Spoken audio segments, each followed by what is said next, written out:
And now shifting focus to continuous coverage of the Israel-Hamas war and the Gaza crisis. Well, Hamas and Egyptian mediators have said that they were going ahead with talks in Egypt on securing a ceasefire in Gaza. Israel decided against sending a delegation as Washington pressed again for a truce, the release of hostages and also plans to stop the humanitarian catastrophe in Gaza. The ceasefire talks are billed as a final hurdle on the way to securing a ceasefire in time for the Muslim fasting month of Ramadan, which begins on Sunday. Israel has declined to comment publicly on the Egypt talks. Two Egyptian security sources said that the mediators were in touch with the Israelis, allowing negotiations to continue despite their absence. A Palestinian source close to the talks said that the discussions remained uneasy, with Israel sticking to its demand for only a temporary truce to free the hostages. Hamas is seeking assurances that the war would not start up again. The White House stated that a temporary ceasefire was essential to a hostage deal and urged Hamas to accept the terms currently on the table. In a sign of strain between Washington and Israeli Prime Minister Benjamin Netanyahu's right-wing government, U.S. Vice President Kamala Harris on Monday hosted Benny Gantz. The administration said in a statement that Harris discussed the urgency of achieving a hostage deal and expressed deep concern about the humanitarian conditions in Gaza. Gantz is a long-time Netanyahu political rival who joined his war cabinet in a national unity pact at the war's start. Netanyahu has not been invited to Washington since returning to office a year ago.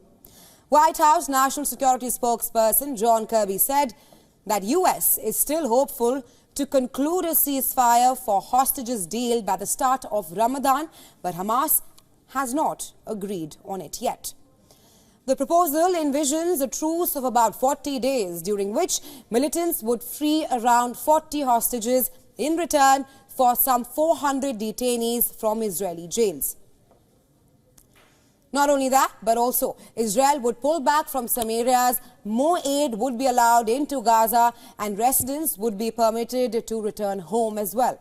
But the deal did not appear to address directly a Hamas demand for a path to a permanent end to the war, nor does it resolve the fate of more than half the remaining hostages, which are Israeli men excluded from agreements because it only covers women, children, the elderly and the wounded so far. Israel says it will not end the war until Hamas is eradicated. Hamas says it will not free all its hostages without a deal that ends the ongoing war. The Egyptian security sources said that the mediators were trying to bridge the gap with guarantees to Hamas on future peace talks and to Israel on the safety of the hostages.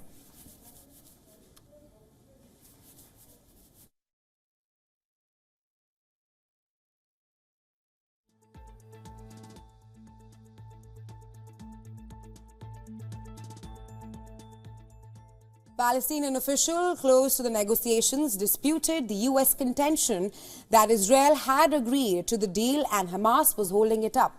The official told news agency Reuters that this appeared aimed at deflecting blame from Israel should the talks collapse. The war erupted after Hamas fighters burst into Israel on October 7th, killing 1,200 people and abducting over 250 hostages, according to Israeli tallies, that is. Well, on Monday, a team of UN experts reported that there were reasonable grounds to believe that sexual violence, including rape and gang rape, occurred during the attacks in Israel. Since October 7th, Israel has sealed off the Palestinian enclave, stormed most of its towns and pounded it from the sky as well. Palestinian officials say that more than 30,000 people have been confirmed killed, with thousands more made homeless. The UN says that hundreds of thousands face famine or famine-like conditions in Gaza. Israel recalled its ambassador to the UN as tensions erupted over the handling of the allegations of sexual assault by the Hamas militants. Israel has accused the UN of taking too long to respond to the claims. At the heart of this increasingly bitter row is the embattled UN Agency for Palestinian Refugees. It has already seen funding pulled by multiple Western countries after Israel accused about a dozen of its employees of involvement in the October 7th attack. On Monday, UNRWA said members of its own staff had rather been tortured by Israel, even as the Israeli military said that the agency had employed more than 450 militants. Over 450 UNRWA employees are military operatives in terror groups in Gaza. Over 450.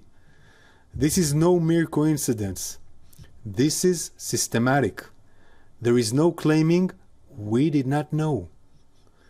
Hamas exploits humanitarian organizations and uses them to commit crimes against humanity. These terrorists are employed by UNRWA. They receive salaries that are paid by the international community.